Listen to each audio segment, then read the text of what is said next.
Bahujan Samaj party की रणनीति को समझना मुश्किल ही नहीं, नामुमकिन होता जा रहा है।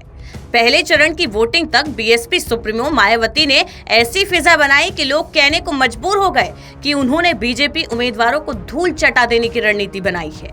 पर तीसरा चरण आते आते जो तस्वीर बनकर उभर रही है, उससे लगता है कि उन्होंने समाजवादी पार्टी के उम्मीदवारों की भी जड़ खोदने की पूरी तैयारी कर ली। सोमवार को खबर आई, बीएसपी ने जौनपुर से अपना प्रत्याशी श्रीकला रेड्डी को ड्रॉप कर दिया। श्रीकला रेड्डी की जगह बीएसपी का टिकट निवर्तमान सांसद श्याम सिंह यादव को एक ही बार फिर से दे दिया गया।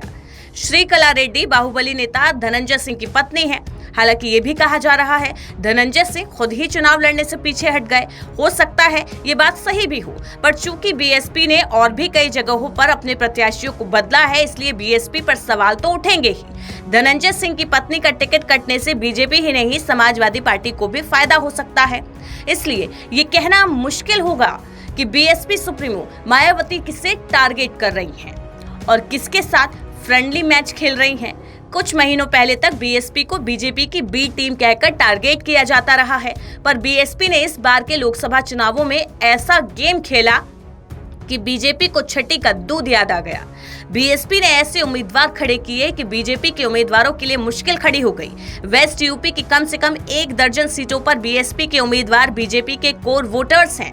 वेस्ट यूपी में सहारनपुर, अमरोहा, कन्नौज को छोड़कर बीएसपी ने कहीं से भी ऐसे उम्मीदवार नहीं खड़े किए जो बीजेपी को फायदा पहुंचा सके। मेरठ, बिजनौर, गौतम बुद्ध नगर, गाजियाबाद, कैराना, मुजफ्फरनगर, बागपत आदि में बीएसपी ने ऐसे कैंडिडेट तय किए हैं जिससे केवल बीजेपी को नुकसान हुआ। इस तरह पूर्वी यूपी में भी घोसी, चंदौली, बस्ती और आजमगढ़ में ऐसे कैंडिडेट खड़े किए गए जिससे बीजेपी को पसीने आ गए। हालांकि बाद में आजमगढ़ का प्रत्याशी बदल दिया गया, जिससे संदेह बीएसपी पर होना स्वाभाविक हो गया। ऐसे समय में जब समाजवादी पार्टी ने मुस्लिम कैंडिडेट से दूरी बनाई, बीएसपी ने दूसरे चरण बीतते मुस्लिम उम्मीदवारों की जड़ें लगा दी। बसपा ने अब तक घोषित 72 उम्मीदवारों में से महिला उम्मीदवारों सहित मुस्लिम समुदाय से 20 उम्मीदवारों को टिकट दिया। इस चुनाव में यूपी में किसी भी प्रमुख दावेदार द्वारा मैदान में उतारे गए मुस्लिम उम्मीदवारों की ये अब तक की सबसे बड़ी संख्या है। बहुजन समाज पार्टी ने अखिलेश यादव के निर्वाचन क्षेत्र कन्नौज के अलावा बदायूं, आजमगढ़, फिरोजाबाद से मुस्लिम कैंडिडेट उतारा।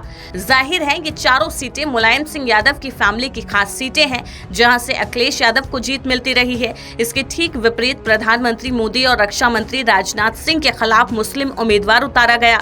जाहिर है इन लोगों को आंशिक ही सही बीएसपी के इस फैसले से मदद तो मिलेगी ही। बदायूं में जहां अखिलेश के चचेरे भाई और शिवपाल सिंह यादव के बेटे आदित्य यादव मैदान में हैं, बसपा ने मुस्लिम खान को मैदान में उतारा। फिरोजाबाद से बसपा ने पहले उतारे गए अपने उम्मीदवार सतेंद्र जैन की जगह चौधरी बशीर को उम्मीदवार बनाया। वरिष्ठ सपा नेता अखिलेश के चाचा राम गोपाल यादव के बेटे अक्षय इस सीट से पार्टी के उम्मीदवार हैं।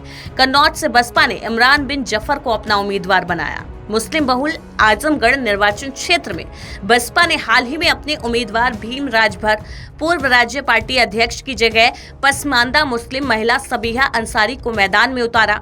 वर्तमान में भाजपा के कब्जे वाली समाजवादी पार्टी के इस गढ़ में सपा ने प्रमुख अखिलेश यादव के चचेरे भाई धर्मेंद्र यादव को मैदान में उतारा। भारत गठबंधन के हिस्से के रूप में चुनाव लड़ते हुए सपा और कांग्रेस यूपी में 62 और 17 सीटों पर चुनाव लड़ रहे हैं। सपा ने अब तक 60 उम्मीदवारों में से केवल 4 मुस्लिम उम्मीदवारों को मैदान में उतारा। रामपुर, संभल, कैराना और गाजीपुर में इसी तरह कांग्रेस ने अब तक जिन 17 उम्मीदवारों की घोषणा की, उनमें से केवल 2 मुस्लिम उम्मीदवार हैं। पूर्व बसपा सांसद दानिश अली उनकी अमरोहा सीट से और इमरान मसूद सहारनपुर से। सोमवार की सुबह खबर आती है कि बसपा ने आखिरी वक्त में पूर्व सांसद धनंजय सिंह की पत्नी श्रीकला सिंह का टिकट काट दिया। अब उनकी जगह निवर्तमान बसपा सांसद श्याम सिंह पार्टी के उम्मीदवार होंगे। वो मंगलवार को नामांकन के आखिरी दिन पर्चा दाखिल करेंगे। जौनपुर से समाजवादी पार्टी से बाबू सिंह कुशवाहा प्रत्याशी हैं, जो कभी बीएसपी में बहुत ताकतवर होते थे। अति पिछड़ी जातियों में इनकी अच्छी पैठ है। दूसरी तरफ बीजेपी से कृपा शंकर सिंह चुनावी मैदान में है। कृपा शंकर सिंह ने मुंबई में 0 से शुरुआत की, पूर्वांचल के लोगों के नेता बन गए, काफी समय कांग्रेस में रहे, 2021 में बीजेपी में आ गए। ठाकुर बाहुल्य वाली जौनपुर सीट पर उनकी जाति से ठाकुर होने के चलते काफी फायदा मिलने वाला था, पर धनंजय सिंह के अपनी पत्नी को उम्मीदवार बनाने से बीजेपी को काफी नुकसान हो रहा था। पिछले 2 दशक से जौनपुर की राजनीति धनंजय सिंह के इर्द गिर्द घूमती रही। लोजपा से जेडीयू होते हुए बसपा से सांसद बनना और फिर सांसद रहते अपने पिता को विधायक बनवा देना धनंजय सिंह के लिए बहुत सामान्य बात होती थी। 2002 में जौनपुर की राजनीति में धनंजय सिंह की एंट्री हुई। आज तक जिले में उनकी हनक बरकरार है, पर वो लगातार चुनाव हार रहे हैं। इसका मतलब ये है वर्तमान राजनीति में अब वो पहले जितने प्रभावी नहीं हैं। अब वो अपहरण और रंगदारी मांगने के मामले में सजा याफ्ता भी है, पर आज भी उनके व्यक्तित्व संबंधों वाले वोट की बड़ी संख्या उनके साथ है। जौनपुर शहर में वाजिदपुर तिराहे पर रहने वाले मोहनलाल प्रजापति कहते हैं उनका वोट धनंजय सिंह की पत्नी को ही जाएगा। अगर उनकी पत्नी टिकट कटने के बाद चुनाव नहीं लड़ती हैं, तो फिर सोचा जाएगा कि वोट किसे दिया जाए। परिवार कहता है धनंजय सिंह ने कभी किसी चीज के लिए किसी को मना नहीं किया, फिर चाहे वो किसी भी बिरादरी का हो। मदद करने में उन्होंने कभी बिरादरी के आधार पर भेदभाव नहीं किया। लेकिन बीएसपी का ये बदलाव कृपा शंकर सिंह के लिए काफी राहत वाली बात हो सकती है, क्योंकि बीएसपी का टिकट कटने के बाद कृपा शंकर को अपनी जाति के वोट मिलने की संभावना बढ़ गई है। धनंजय सिंह की पत्नी के चुनाव मैदान में आने के बाद ठाकुरों का वोट बड़े पैमाने पर बट रहा था। हालांकि फिर भी करीब 60 से 70 हजार के करीब धनंजय सिंह के अपने वोट हैं, जो उन्हें मिलेंगे ही मिलेंगे। जाहिर है वो सारे वोट बीजेपी के ही कटेंगे।